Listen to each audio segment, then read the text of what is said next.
Miss হবে না আপনার পছন্দের টিভি শো। দেখুন জি5 অ্যাপে একদম ফ্রি। চোখ বোঝার আগে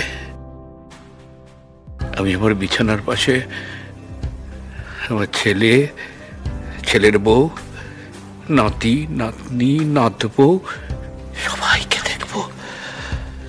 আমি তারপর যাবো। বড় মামা যদি এখানে থাকতো তাহলে দেখতো কিরকম খাঁটি সোনার মতন জামাই পেয়েছে।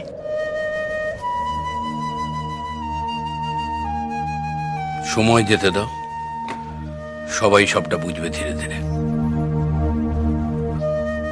রাধা, ওই নিয়ে এসো। আনছি আনছি।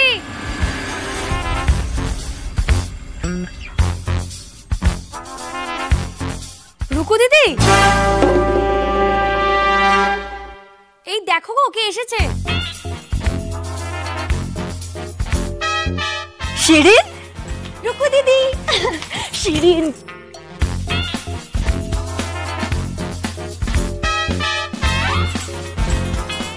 এলেন পায়েসের তেজপাতা। মেয়েটা তো ভালোই, তুই কেন ওরকম বলছো বলো তো? তোমার না সব সময় সবিতে একবারে অসহ্য। বাইরে থেকে দেখে মানুষকে ভালো খারাপ বোঝা যায় সুরমা, তার জন্য সম্পর্কের ভেতরে ঢুকতে হয়। রায়ান আর পারুল দিদির মাঝখানে এই মেয়েকে কেন জানি না তেজপাতা ঠেকে আমার। What a surprise! তুমি এখন এখানে, কিন্তু ভাই তো এখন এখানে নেই। হ্যাঁ, শালাবাবু ওই বউকে নিয়ে একটু শ্বশুর বাড়ি গেছে অষ্টমঙ্গলা করতে।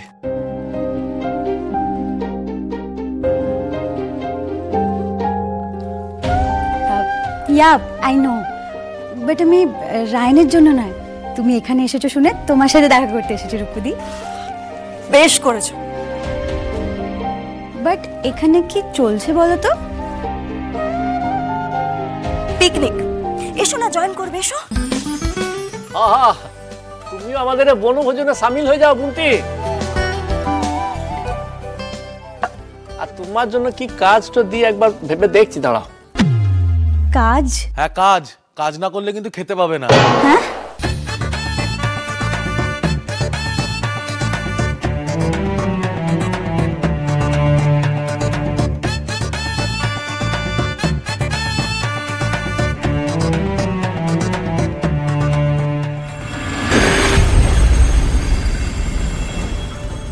আরেকটু মাংস দিই। কি ব্যাপার বলুন দেখি, তোমরা সব ঠিক করে খাচ্ছ না নাকি? হ্যাঁ, এই লজ্জা করে খাচ্ছ? কাকিমা একটু মাংস লিন। এই না না, লজ্জা কেন পাবো? আসলে তুমি এত ভালো মাংসটা রান্না করেছো, তারপর আর মিষ্টি খাওয়ারও জায়গা নেই।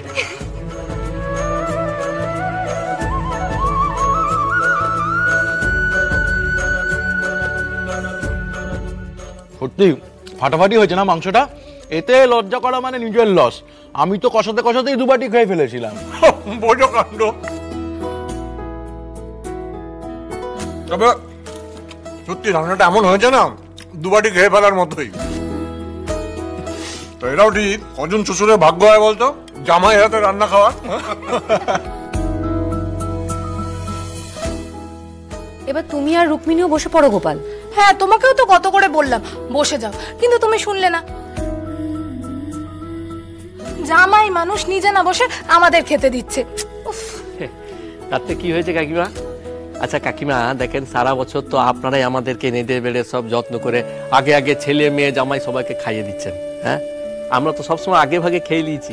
আজকে না হয় একটা দিন আমরাই আপনাদেরকে আগে খাওয়াইলাম। হ্যাঁ,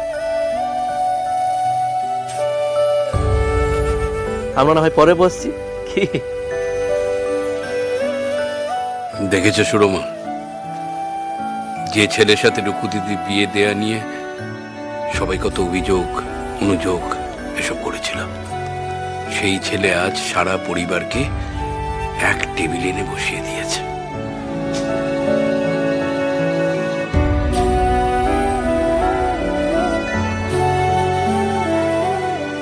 তুমি ঠিকই বলেছিলে গো, আজ এই সব কিছু সম্ভব হয়েছে নাচ জামাইয়ের জন্য। এবার বুঝতে পেরেছো তো আমি কোনো ভুল করিনি। রুকু দিদির জন্য খাঁটি হিরে বেছে এনেছি আমি। এমন ছেলে কোথায় পাবে বলো? রুকু দিদি কি এমন খারাপ আছে? দিব্যি ভালো আছে।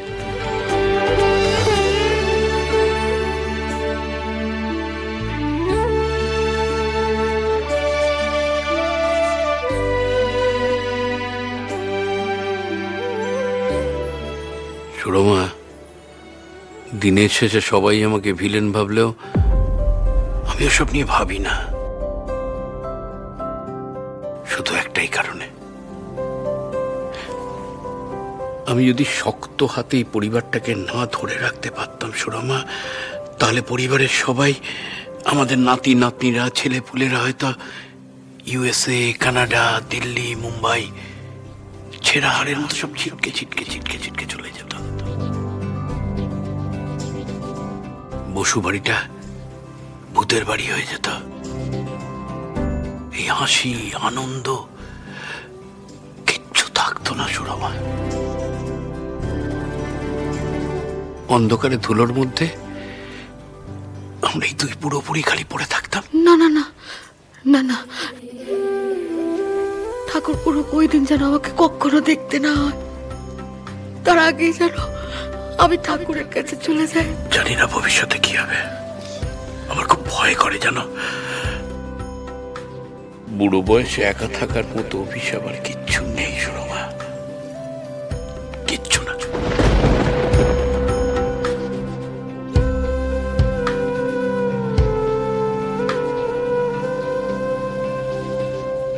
আমি এই অভিশপ্ত জীবন চাই না সুরমা।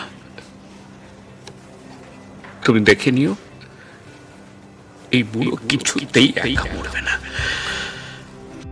আমার জীবনে যেটুকু বাকি আছে তাতে জীবনের রং, রস, গন্ধ, বর্ণ সবকিছু উপভোগ করে চলে যেতে চাই আমি। চোখ বোঝার আগে আমি আমার বিছানার পাশে আমার ছেলে, ছেলের বউ, নাতি, নাতনি, নাতবউ সবাইকে দেখবো। আমি তারপর যাব সুরমা।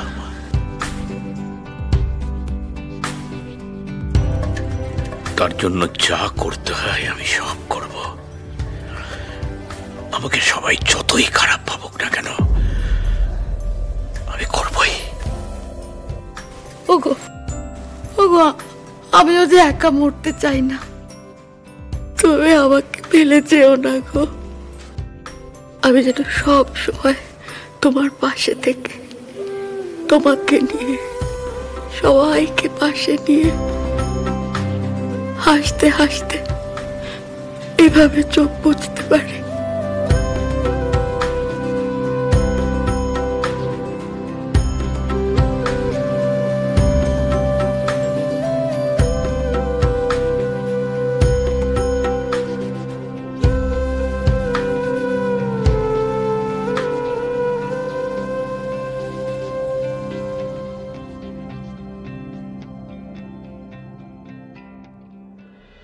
জি5 ডাউনলোড করুন আর সব এপিসোড দেখুন একদম ফ্রি।